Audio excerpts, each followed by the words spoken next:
নমস্কার বন্ধুরা, কেমন আছেন সবাই? আশা করি আপনারা সবাই ভালো আছেন, সুস্থ আছেন। আমি জয়তী, প্যাশন অফ জয়তীর পক্ষ থেকে আপনাদের জানাই অনেক অনেক ভালোবাসা। আর আজকে হচ্ছে গিয়ে সোমবার। তো আমি অ্যাকচুয়ালি বলতে চাইছিলাম, আমি না আর কোনো দিন বিগ বাজার বলুন বা স্পেন্সার্স বলুন আর বা মেট্রো ক্যাশন বলুন আর যাবো না। তার কারণ আছে, কারণটা আমি আপনাদের সঙ্গে শেয়ার করব বলি আমি আজকে ভিডিওটা করছি। আমি দেখাচ্ছি, আমি গেছিলাম হচ্ছে 3টে জিনিস আনতে, মেট্রো মানে স্পেন্সার্সে গেছিলাম 3টে জিনিস আনতে। এই খেজুরটা আনতে গেছিলাম, তারপর বেশি কিছু না, খেজুর আর হচ্ছে গিয়ে আমার একটা আলমন্ড, আর রাখতে হচ্ছে গিয়ে এই 3টে জিনিস আমি আনতে গেছিলাম। মানে আমার দরকার ছিল এই 3টে জিনিসের। আলমন্ডের দরকার ছিল, শ্যাম্পুর দরকার ছিল, আর হচ্ছে কি খেজুর। এই 3টে জিনিসের আমার দরকার ছিল। তো আমি একবার ভাবছিলাম অনলাইনে অর্ডার করে দেবো। তো বললাম না, ঠিক আছে, অনেকদিন মানে যাওয়া হয় না শপিং মলগুলো। মানে আমি এরকম গ্রসারি আইটেম খুব একটা কিনি না। আমি ওই স্পেন্সারগুলো নিয়ে বলুন আমি যাই না খুব একটা কিনতে, কারণ আমার একটু অ্যালার্জি আছে। কিন্তু যাই হোক, আমার এবার অনেক ইচ্ছে হলো যাই ওইখানে গিয়ে দেখে আমি কিনে আনবো। সেই অনুযায়ী আমি চলে গেলাম।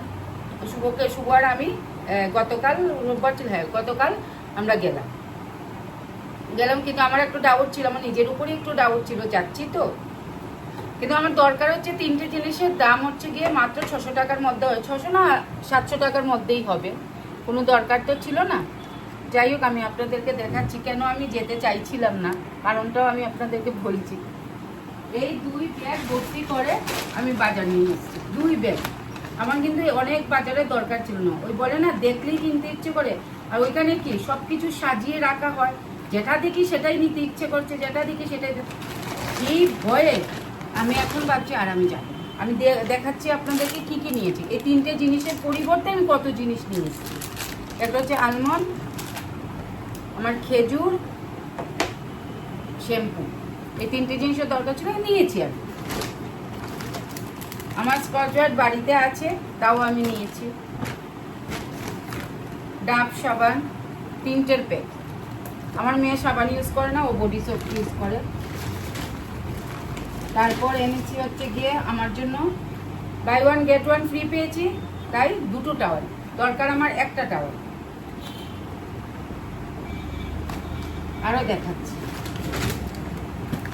এখানে হচ্ছে গিয়ে নবরত্ন চাল আর এই ডাল, নবরত্ন ডাল। এটা আবার অফার পেয়েছি, কোথায় অফার পেয়েছি আমি জানি না, হ্যাঁ অফার পেয়েছি। এর আবার আমি অফারে ছিল বলে 3টে ডাল নিয়ে এসেছি। বেশি ডাল আমি আনি না কেন, কারণ ঘরে রাখলে যদি পোকা হয়ে যায়। কিন্তু আমার লোক, আমি 3টে ডাল নিয়ে এসেছি। আরও দেখাচ্ছি, দাঁড়া, একটা টিফিন বক্স এনেছি। এগুলো কোনো দরকারই ছিল না, তাও এনেছি। তাদেরকে বলছি আমি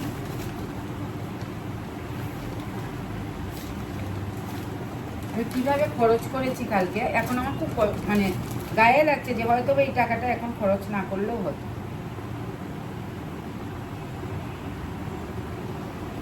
আমি এটা আগে দেখিনি, তোমাদের সামনে দেখলাম। আমার আত্মীয়টার মধ্যে 7,000 টাকা।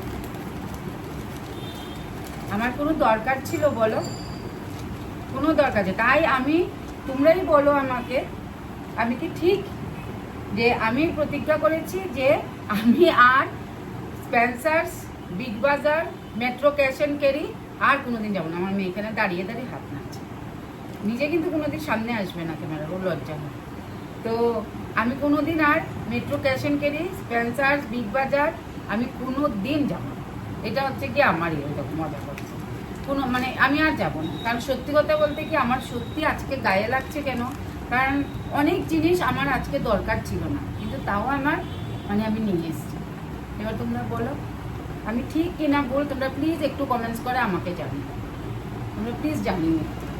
মানে আমার সত্যি এখন কষ্ট লাগছে যে অথবা অনেক জিনিস আমার লাগছে। যেমন ধরো না, এই ডালটা আমার একটা প্যাকেট হলেও তো আমার যে আমার পাড়ার যে দোকান, বাবুর দোকান থেকে আমরা জিনিস আনি, তো মানে ওর দোকানে যদি আমি লিখে দিতাম, মানে আমার এই মাসের জন্য এই একটা প্যাকেটই হয়ে যেত, আমার 3টে প্যাকেটের দরকার ছিল না।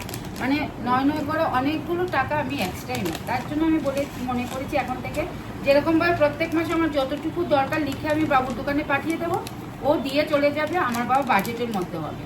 আমার শুধু শুধু কেন আননেসেসারি বলে কতগুলো টাকা আছে, এই জন্য আমি মানে আমার বড় বলছে এটা ঘরে রাখতে পারলে ভালো, তুমি যদি মনে করো আর যাবে না, কিন্তু দেখো কতদিন। কিন্তু সত্যি বলছি, আমি এইগুলো কেনাকাটার পর না আমার মনে হয়েছে যে একটু বুঝে আমার খরচ করা উচিত, কারণ কিন্তু কন্ট্রোল থাকে না। সত্যি কথা বলতে কি, ওইসব জায়গায় গেলে না নিজের উপর কন্ট্রোল থাকে না। ওই বাই ওয়ান গেট ওয়ান ফ্রির চক্করে পরে আজকে আমরা এত টাকার বিল এসেছি, সেটাই জাস্ট তোমাদের সঙ্গে আমি শেয়ার করবো। তোমরা আমাকে প্লিজ জানিও যে আমি ঠিক বলেছি নাকি ভুল বলেছি। কি আর বলবো বলো। আর এখন আমি গিয়ে একটু নবরত্ন ডালটা দিয়ে আজকে একটু রান্না করব, মানে একটা নতুন আইটেম বানাবো ভেবেছিলাম ছোলার ডাল দিয়ে করব, কিন্তু আজকে হঠাৎ করে ভাবলাম নবরত্ন ডাল দিয়ে করব না ছোলার ডাল হচ্ছে ভাবছি। ইচ্ছে আছে নবরত্ন ডালটা দিয়েই করি, দেখি কীরকম লাগে। তোমাদের সঙ্গে অবশ্যই আমি শেয়ার করবো, তোমরা কিন্তু আমার সঙ্গে থেকো।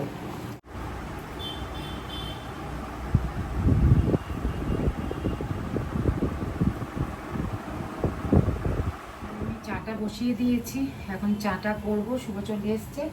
আর এখানে তোমার ডিম ভিজিয়েছি। আমার জানো তো একটা ভুল হয়ে গেছে, পুজো দিতে যাওয়ার আগে যদি ডিমটা ভিজিয়ে নিতাম, বরফে ছিল তো, তাহলে ইয়ে হয়ে যেত, এতক্ষণে রান্নাটা আমরা বসিয়ে দিতে পারতাম। আর এখানে ছোলার ডালটা ভিজতে কতক্ষণ টাইম লাগবে, রান্না করতে আজকে একটু দেরি হয়ে যাবে। তো যাই হোক, আর কী করা যাবে, আমার বোকামির জন্য মাঝে মধ্যে একটুখানি বোকামি করে ফেলে জানো তো। যাই হোক, আমি এগুলো সেরে নিই, এরপর আমরা চা খাবো। চা খেয়ে আমরা তোমাদের সঙ্গে কথা বলছি। তো চা ফ্রেশ আর খেজুরটা নিয়ে নিলাম, এখন আমরা চা খাবো একসঙ্গে বসে। আর চা খেয়ে এসে আর ততক্ষণে ডিমটা আর ডালটাও ভিজে যাবে, রাতে রান্নাটাও সেরে নেব। তারপর আজকের মতো ভিডিওটা তাহলে এখানেই শেষ করছি। আর এভাবেই তোমরা আমার পাশে থেকো, আমাকে ভালোবেসো। আর যারা এখনও আমার চ্যানেলটাকে সাবস্ক্রাইব করোনি, আমার চ্যানেলটাকে দেখছো, প্লিজ একটু সাবস্ক্রাইব করে দিও আর একটু লাইক করে দিও। ভালো থেকো সবাই, সুস্থ থেকো।